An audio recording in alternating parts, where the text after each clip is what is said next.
Pemirsa, Anda masih bersama kami dalam Ngopi, Ngobrol Ngobrol Happy. Happy.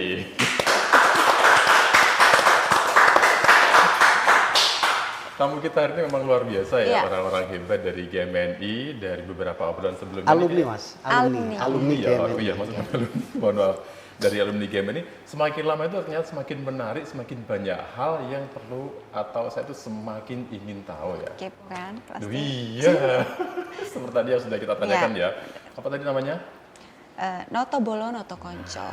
Nah itu maksudnya seperti apa? Noto konco. Iya, ini kan sebenarnya ada nilai filosofi sendiri, nanti mungkin Mas Aris yang akan menceritakan filosofi dari Noto Bolo Noto Konco. Tapi sebenarnya itu dalam perspektif saya secara pribadi ini kan mengingatkan saya pada era kepemimpinan saya pada saat saya menjadi ketua cabang GMNI Banyuwangi di tahun 2004 sampai tahun 2006. Saat itu saya didampingi oleh Mas Rory, jadi Rory Desirino Purnama itu ada satu pemikiran yang sampai saat ini melekat, bahwa organisasi, khususnya organisasi GMNI pada saat lalu atau hari ini posisi alumni GMNI yang diembankan kepada saya atau diamanatkan kepada saya itu prinsipnya adalah distribusi.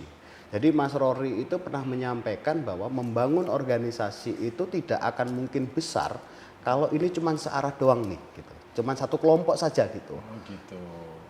Di era saya dulu begitu juga gitu. Ketika saya menjadi ketua cabang GMNI maupun yang sekarang, ingatannya juga saya ke sana.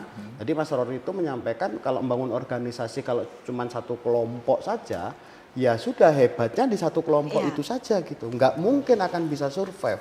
Padahal dalam kepentingan tanda kutip kepentingan pembangunan di Kabupaten Banyuwangi ini ada berbagai sektor. Gitu. Nah sektor-sektor ini kan tidak hanya bisa diisi dalam satu kelompok gitu. Misalkan diisi oleh advokat saja gitu. Nah, ketika advokat saja, ketika dalam konsep pembangunan apanya yang selain advokat kan tidak ada juga gitu. Misalkan ada teman kita yang misalkan jurnalis, di sektor apanya misalkan ketika dia memang hebat di kelompok jurnalis, tetapi pada kepentingan yang lain itu pasti kan menjadi kurang kan.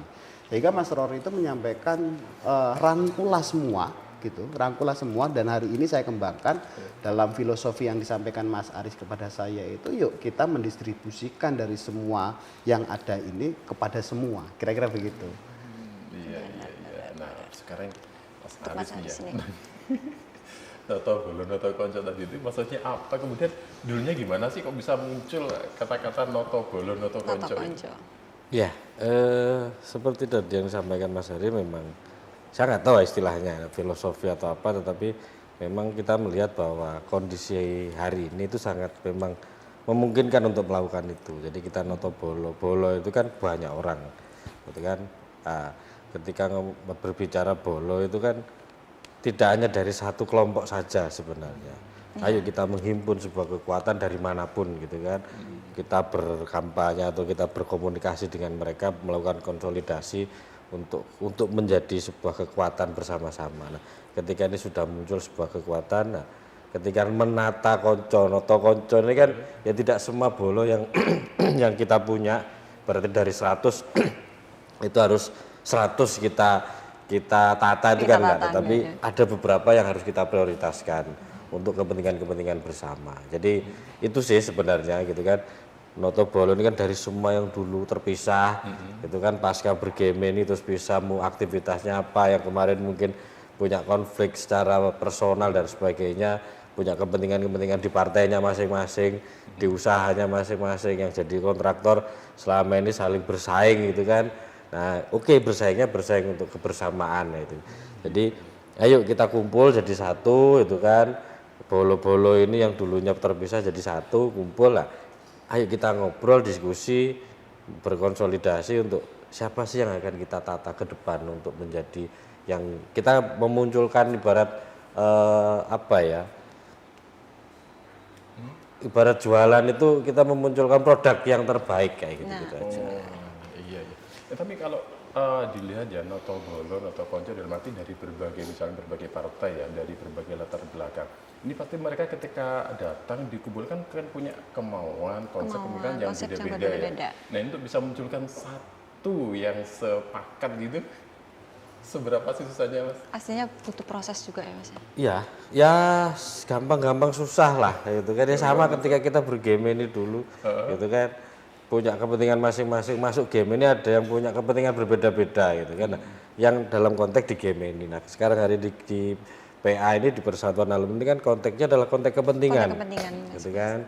Entah dari partai mana saja, entah dari kelompok apa namanya latar belakang apa saja, ketika punya kepentingan bersama, ya ini yang akan kita lakukan. Jadi gampang-gampang susahnya di situ ya, tergantung kepentingannya gitu kan. Apalagi Bagaimana kita karakter mengkomunikasikan. masing-masing dari kader Iya, kan beda-beda gitu, juga. gitu. Indahnya kebersamaan. Indahnya Juga sesuatu yang nggak beda bisa menjadi satu gitu ya. Benar. Jadi kayak pelangi lah. Kita pengennya itu gitu kan, angan-angan kita itu kan. Dari berbagai macam warna kalau jadi satu itu kan menarik. Indah gitu kan.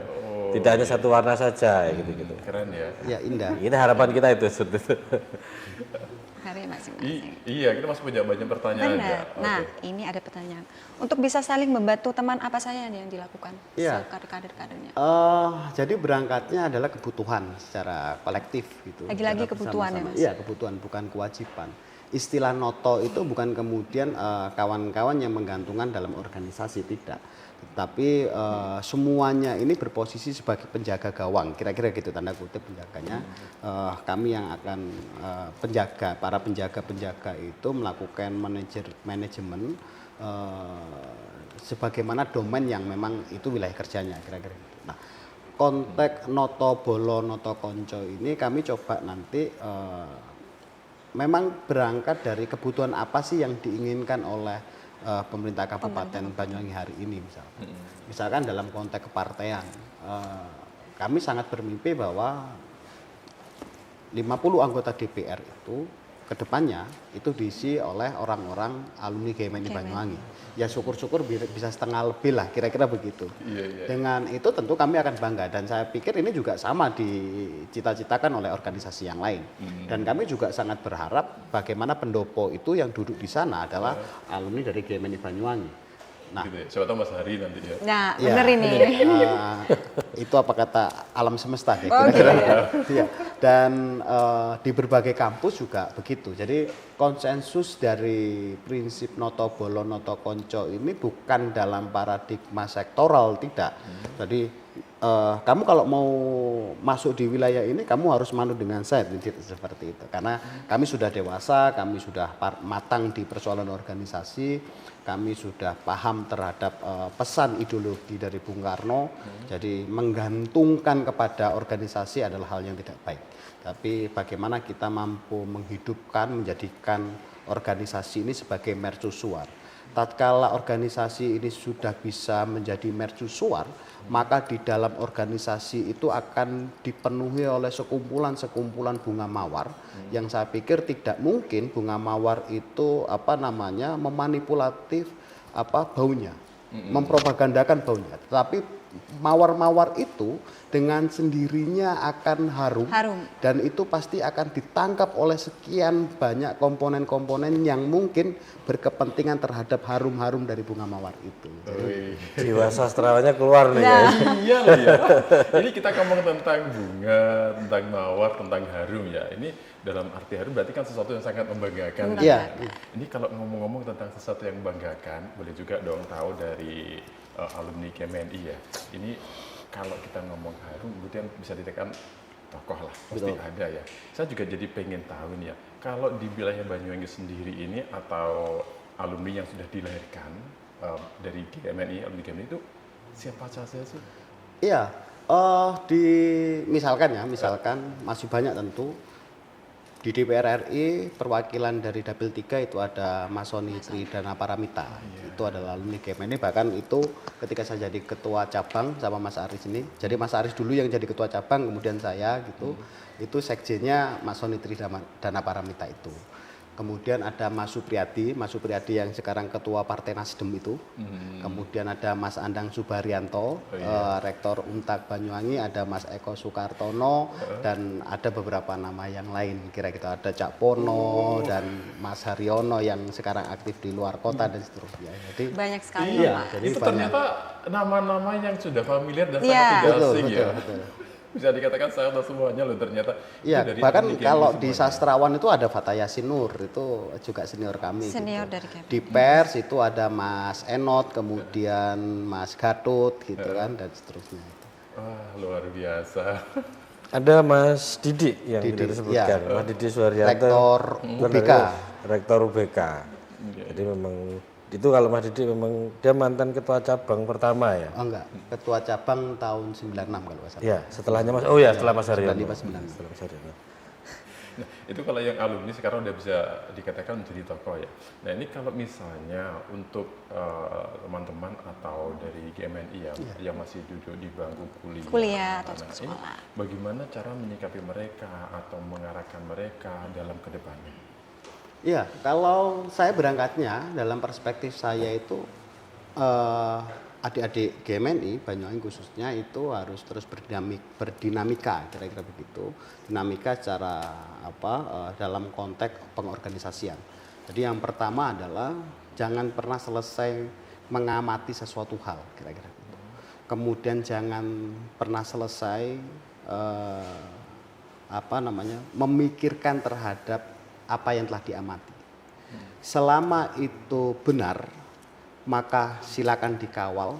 Tanda kutip selama itu salah, maka bergeraklah dengan analisis kritisnya. Jadi konsepnya itu. Jadi mengamati, berpikir, bergerak. Kalau saya konsepnya seperti itu. Jadi saya sangat berharap itu yang pertama, kemudian yang kedua matang dalam berorganisasi, menomorsekiankan dulu urusan politik pragmatis kira-kira gitu. Jadi kembali ke domain mahasiswa itu ya belajar, berjuang, kalau memang bisa dan perlu ya silakan melakukan demonstrasi selama tidak beririsan dengan unsur pidana, saya pikir sah-sah saja karena memang tugasnya mahasiswa ada di situ. Analisis kritis kira-kira begitu. Nah, gitu. Jadi dalam arti mahasiswa ini walaupun mereka jalan gitu, tapi tetap ada pendampingan ada rule dong. supaya nggak salah. Saya pikir semuanya begitu karena prinsip warga negara itu kan patuh terhadap peraturan perundang-undangan gitu. Ya demo silakan tapi kan jangan sampai kemudian terlalu anarkis gitu. Jangan seperti eranya Mas Aris, kalau Mas Aris dulu demonya anarkis gitu. Gitu ya Mas ya? Iya, bakar ban gitu kan. Nah, Bakar ban ya, itu demo itu ya. Kalau bakar perasaan pernah nggak sih? Ya ini jagonya ini Mas. Jago apa? Jago bakar perasaan ya? Enggak juga lah. Saya pikir itu manusiawi lah. Oh gitu ya. Berarti dalam arti iya ya Mas ya? Bisa jadi. Bisa jadi. Iya. Tapi kalau kita ngomong tentang bakar perasaan ya tentang manusiawi lah. Kalau saya Manusiawi lah. dengar ini dua orang ini emang luar biasa. sudah Apalagi alumni lah tentang dengan Mas perasaan. Heri itu secara narasinya itu kayaknya puitis, Puitis, iya. kemudian menari, bisa dikatakan ada sisi-sisi romantisnya ya. Jangan-jangan dulu mantan playboy nih. Nggak terlalu ngefan sama Bung Karno aja. Oh iya benar. Tapi kalau udah figur-figur seperti ini ya pasti banyak cewek yang bilang hai gitu. Ya pasti kan Mas. Ya belum tahu juga saya. Oh, Belum tahu juga Belum ya. tahu juga. Padahal udah dilewati ya. Dan pemirsa pastikan Anda jangan kemana-mana ya. Kita masih dalam acara ngopi, ngobrol, Happy. happy.